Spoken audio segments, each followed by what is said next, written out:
Hej alle sammen. I dag vil jeg lige snakke lidt om, hvordan jeg køber aktier. Jeg er ny i det her. Jeg er ikke så god. Det her er det anden uge.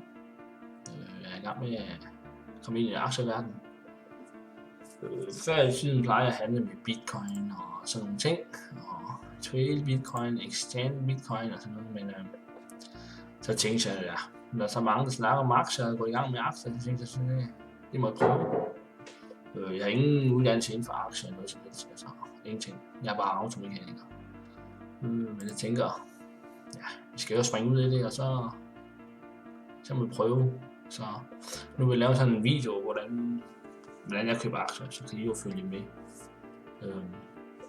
Mit mål det er om 8 år, der kan jeg håbe, at jeg kan få 300.000. Det er fordi, jeg vil gerne spare penge op, så vi kan købe et hus. Og så skal jeg ikke skylde penge fra banken. Jeg vil gerne låne penge fra realkreditterne, men ikke fra banken. Det gider jeg ikke. Så vil jeg gerne spare så mange penge op som muligt. Så jeg håber, jeg sparer op til 300.000 om 8 år. Det er mit mål. For nogen kan det godt lyde som om, at det er lidt penge og sådan noget, men for mig er det mange penge, fordi i min familie der er der kun mig, der tjener penge. Så det er derfor. Og jeg har barn og kone og sådan. Men det er kun mig, der kan tjene penge, så vi kan spare op så godt vi kan og få mest ud af det vi har.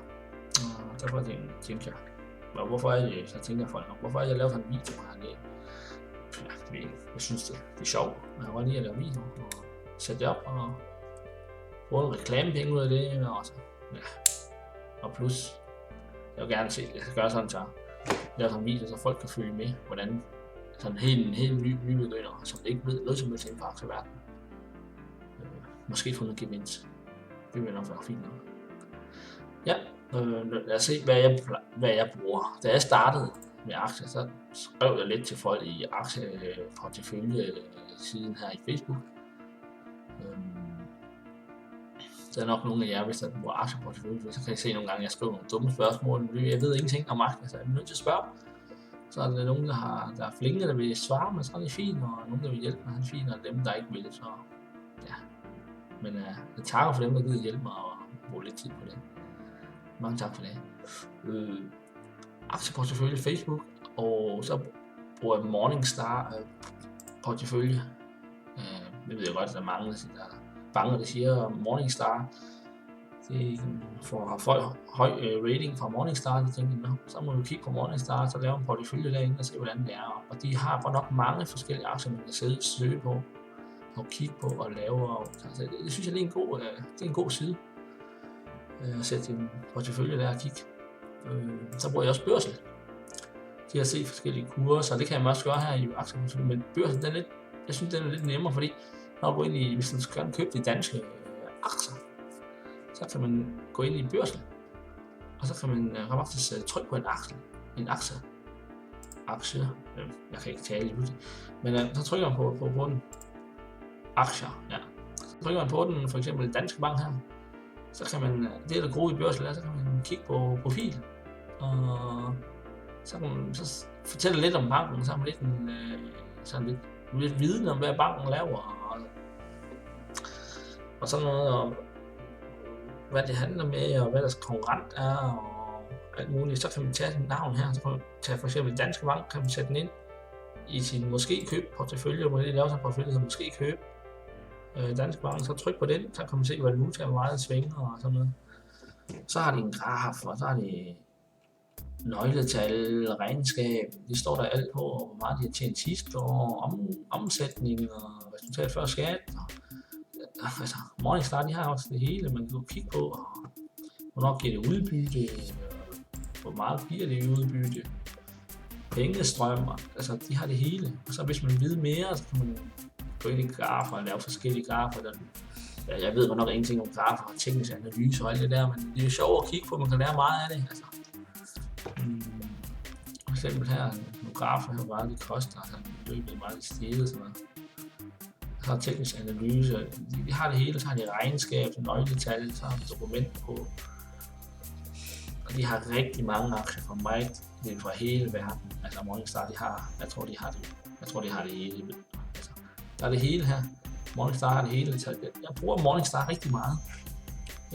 Mest til at følge min portefølje her, og jeg har så læst lidt om firmaen, hvordan de går og sådan noget. Nu kan jeg se, det her var... Jeg har købt lidt fra de her banker, Almindelige Brand og danske andelskasse.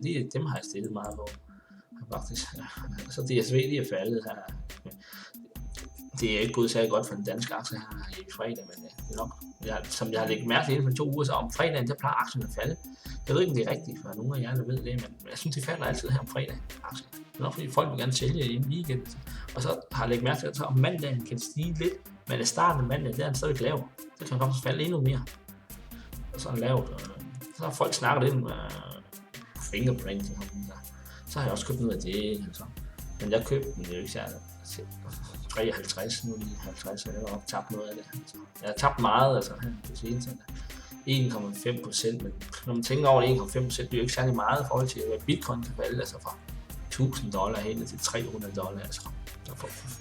Man skal have lidt is i maven, det er det, jeg har lært, og jeg har også is i maven, efter jeg handlede en bitcoin, så ja, jeg beholder dem bare, når den falder, og så når den stiger, så sælger jeg den, men mit mål skal være 300.000 inden for 8 år.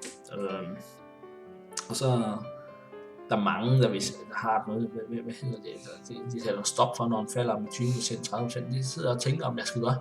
Altså hvis nu en aktie af Almindelig Brand her, hvis den falder til 20%, skal jeg så sælge det? Nej, det sidder og overvejer, jeg skal have en strategi, der er meget snakker om strategier, men jeg ved sgu ikke, om det er noget for mig.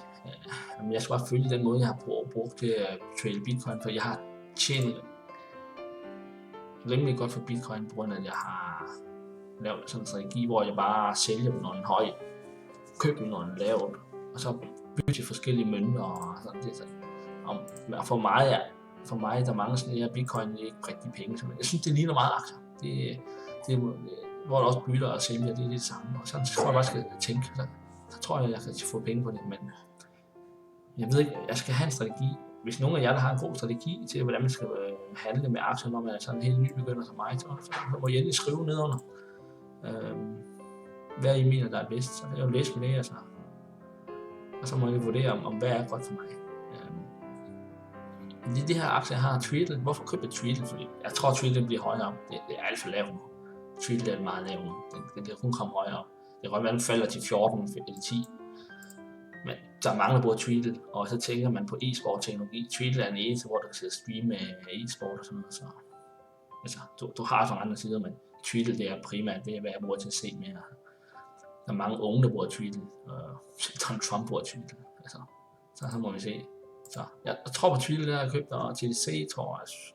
Det er sjovt, hvorfor har jeg jo Rosing her? De er så billige, så længe jeg køber for 200 kroner. Ja, så gør jeg det bare. Og du se, hvad bruger jeg mere til at handle med aktier? Jeg bruger også Google til at skrive med, og så bruger jeg YouTube til at skrive med. Det er sammen min YouTube-kanal. I må godt støtte min YouTube-kanal, hvis I vil. Altså, så kan jeg få en reklamepenge på det, hvis I vil. Ja. Men det vil være dejligt, hvis I gider støtte mig. For eksempel, nu sidder jeg her og tænker, om jeg skal købe sådan noget olie, for nu bruger jeg også meget Radio 24/7 med Millionærklubben. Så snakker vi lidt om olieaktier. Jeg kan se, at jeg har manglet en oliesektor. Teknologi har jeg, og medicin har jeg, teknologi igen, og så transport, bare jeg tænker lidt, om jeg skal have en sådan oliesektor. Så er Millionærklubben, de snakker lidt om oliesektor, så tænker jeg, at jeg kan købe en eller anden olie, jeg købte BP, PLC. Men nu hvor jeg ikke har så mange penge, altså jeg har regnet med at sætte, jeg har en værktøj herinde i Morningstar, hvor jeg regner med, at jeg skal have 800.000. Så jeg tænker på at sætte 20.000 ind i banken på aktier, bruger 20.000 kroner på aktieområdet. Den her de har sådan en ting til at vejlede, hvordan man kan nå 800.000 eller 300.000. Så lige nu ved jeg, at jeg har også nogle Grundfos medarbejderaktier. Den har jeg også. Så jeg brugte godt 37.000. Den har jeg på min portefølje. På grund af, at jeg tager Grundfos aktier. Så bruger jeg 20.000 om året inden for 8 år. Finansiering, mål, cirka 300.000. Og så siger de rimelig realistisk. Og så er der, skal tænke på, at der er en afvigelse på 12%. Man kan ikke rigtig helt stole på dem, men man kan jo, det er en god indikering. Man kan ikke rigtig bruge den til noget, altså, bare til at se. Altså. Og så kan man tænke, om man er meget konsekvent, om man skal købe obligationer og aktier.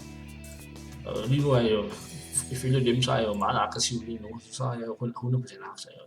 Så kan man få lidt mere, men der er så næsten 17% afvigelse, ikke? Men en god måde at følge på, og det er det, jeg kender. Hvis jeg kender nogle andre sider, og måske bedre Morningstar til at følge en portefølje, så må jeg endelig sige til. Jeg skal tænke på, at jeg kunne være i aktiemarkedet i 2 uger. Nu skal vi se. Jeg bruger NykRedit til at købe med i år. Jeg har taget billede af min bank her. Min computer lagger lidt. Jeg har ikke verdens bedste computer. Det her, det er min aktie inde i NykRedit, som jeg kan se hver dag. Jeg har 25.000. Det er tabt meget her i fredag, så almindelig brand, det er jo tabt 4,9%. Jeg har tabt 100, og så har dansk andelskassen, den er kommet op på næsten 6%. Og så har DSV, de er så faldet. Fingerprints, det er så også faldet 6%. Novo Nordisk, det er jo åbenbart klart sig godt. Mange siger, at Novo Nordisk, det vil godt gå ned, og måske skal vi splitte dem. Det ved jeg ikke, om jeg skal gøre det, fordi hvad hvis det stiger? Hvis nu de klarer sig godt i USA, og Donald Trump ret sagen der, og de går godt for dem, så kan det jo stige, sådan jeg tænker. Men jeg har jo ikke noget teknisk, jeg har ikke nogen vidende bagved det. Jeg vil bare være at læse rundt omkring og høre i millionærkonto og millionærklubben der, og så tager jeg det bare derfra, og så har Rosing eksempelvis nogle få ører, men du kan se, hvis du har mange i dem, så kan de også stige lidt. Men de er en sjov aktie at have, det koster. Jeg har brugt 200 kroner på den, 230. TDC, det er også fint, og Twitter, den er faldet. Men Twitter, det skal nok stige, det tror jeg på, det tror jeg meget, kommer smart med Twitter. Det er så, hvad det er, og så skal vi se på min tab og gevind her. Tab, det er med... det her det er med inklusiv gebyr, tror jeg. Ja, det er det. Så nej, det er det ikke. Skal jeg se. Det er nok den her. Skal jeg tænde for den igen. Undskyld, min computer lagger lidt. Det tager lidt tid. Men sådan der. Der er det inklusiv omkostninger. Jeg har haft Pandora. Dem har jeg solgt, fordi jeg synes, det koster for meget for mig. Nu hvor jeg har så lidt penge, så bruger 10.000 kroner på Pandora. Det er jo næsten 33% af min andel på min portefølje her, synes jeg, det er en dårlig idé. Så jeg har solgt den, og så fik en gevinst med omkostningsgevinst, så 68 kroner, det er fint nok. Nu Nordisk efter omkostningen, måske, altså andelskassen, og så TDC, Rosing efter omkostningen, så er minus. Jamen, de er jo nogle få øre, så de skal nok. Det var en sjov aktie at have. Og så DSV, de har altså tabt 100 på, almindelig brand 200, Twitter 200, fingerprint card her, 300. Men jeg tænker på det på at sælge min Novo Nordisk, når det stiger lidt mere. Jeg sidder og tænker og overvejer. Jeg er lidt bange for, om USA taber. De taber USA. Så bliver jeg nok halveret, tror jeg. Men det er jo sikkert.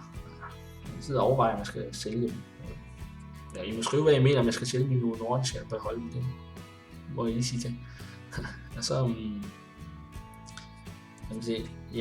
jeg tænker over at købe sådan en olie, så hvis jeg har en god idé til, hvilken oliefirma jeg skal købe, det skal være en billig en, og der giver måske god afkast, så må jeg lige sige til, så vil jeg gerne læse dem. Det var det. Det her er min første video om min aktie, jeg vil gerne, 8 år. Jeg vil gerne prøve at lave en video en gang imellem her og der, indtil jeg når med 300.000. Så må I grine, hvis I synes, jeg ikke nåede, eller måske har tabt, så må jeg bare, liksom. Ja, men efter 8 år, så er det rimelig sikkert, at det skal nok stige. Det stiger nok ikke til 300.000, måske 200.000, jeg ved ikke. Ja, nu må vi se. Jamen, guys, hvis I synes, det er lidt sjovt at følge med, så må I lige give mig en subscribe. Så kom ind og se. Mange tak for hjælpen. Hej.